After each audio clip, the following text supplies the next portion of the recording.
اللہ کے محبوب علیہ السلام نے ارشاد فرمایا 4 چیزیں اگر کسی کو مل جائیں تو وہ اس کی خوش بختی سے ہیں۔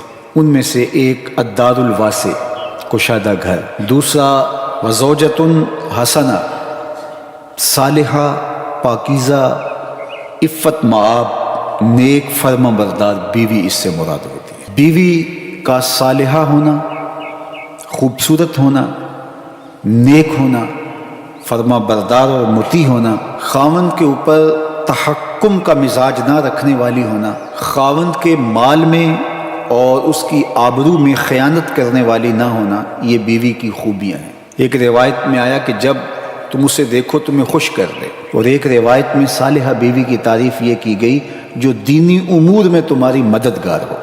تو جو تمہارے مال پر خیانت نہ کرے، تمہاری اولاد کی اچھی تربیت کرے، تمہاری فرما بردار اور مطیع ہو، تمہارے اوپر علو نہ چاہے، یعنی تمہارے اوپر تحکم نہ چاہے، اور تمہیں نیچا لگا کے رکھنے کی آرزو اس کے سینے میں نہ ہو، بلکہ وہ تمہیں سربلند دیکھنا چاہتی ہو، اپنے پردے کی حفاظت کرنے والی ہو، اپنی آبرو کی حفاظت کرنے والی ہو، اور قانع ہو، شکر گزار ہو، تو ایسی بیوی کا نصیب ہو جانا حسنات دنیا سے ہے۔ آقا کریم نے ارشاد فرمایا الدنیا متاع وخیر متاعها المرأة الصالحہ، دنیا متاع ہے اور دنیا کا بہترین متاع اچھی نیک بیوی ہے۔ تو اگر اچھی صالحہ نیک بیوی نصیب ہو گئی تو یہ دنیا ہی جنت ہے، اور اگر بدکار ناشکر گزار بیوی ہے تو یہ دنیا ہی جہنم کا گڑھا بن جاتی ہے۔ اس لیے یہ اگر کسی کو نصیب ہے تو وہ اللہ کا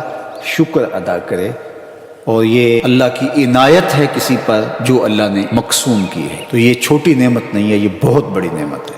تیسری چیز ارشاد فرمائی المرکب الحنی، تیز رفتار نشیط گھوڑا، اور چوتھی چیز ارشاد فرمائی الجار الصالح، نیک ہمسایہ۔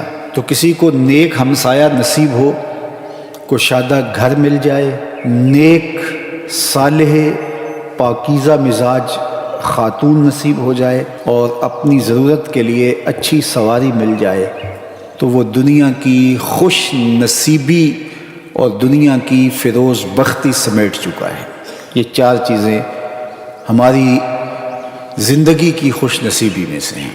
اگر کسی کے پاس یہ 4 چیزیں ہیں تو وہ اللہ کا شکر ادا کرے، اور یہ چیزیں جب انسان کو میسر آ جائیں تو وہ یکسوئی کے ساتھ عبادت بھی کر سکتا ہے، یکسوئی کے ساتھ صالح اور نیک اعمال بھی بچا لا سکتا ہے۔ تو یہاں ارشاد فرمایا کہ جب ہم کہتے ہیں اللہ ہمیں حسنات دنیا عطا فرما اور حسنات آخرت عطا فرما اور آتش دوزخ سے میں بچا لے، تو حسنات دنیا سے مراد دنیا کی ہر خیر ہوتی ہے۔